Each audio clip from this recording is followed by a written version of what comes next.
אהלן, נעים מאוד. שמי דניאל חסיד, בן 34, והמטרה שלי בחיים היא למנוע את החרם הבא. איך אני עושה את זה? פשוט מאוד. גורם לחבר'ה שלנו, גורם לתלמידים שלנו, לתקשר, לדעת לדבר אחד עם השני, לשמוע אחד את השני, לעבוד יחד, להוביל יחד, להגיע מנקודה אחת לנקודה שנייה. אני שוזר קשיים, אני שוזר קונפליקטים בכיתה, בקבוצה, והחבר'ה צריכים לפתור את זה יחד. להתחבר, להכיר את האישיות, לא להכיר נעים מאוד דניאל, נעים מאוד ישור, לא. להכיר את האישיות, אני יודע מה החוזקות שלך, אני יודע מה אתה יכול, אני יודע מה אתה מסוגל, ולפי זה אני יכול לתקשר איתך.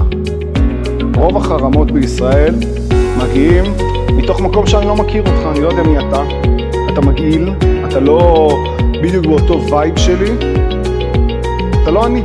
והמטרה שלי זה להוכיח לנו, כל היהודים ערבים זה לזה, כולנו מקשה אחת, אנחנו אחד, ואנחנו נצליח ביחד, ואנחנו נעבוד יחד, ולשם אנחנו נגיע להצלחה.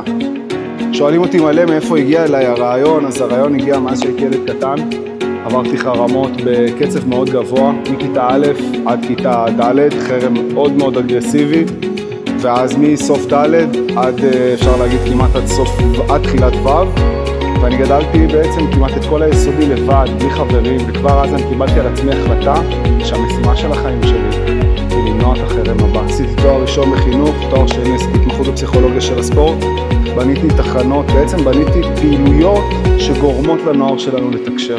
ואם אתם חושבים שבית הספר שלכם או הכיתה שלכם צריכה, אז אני פה.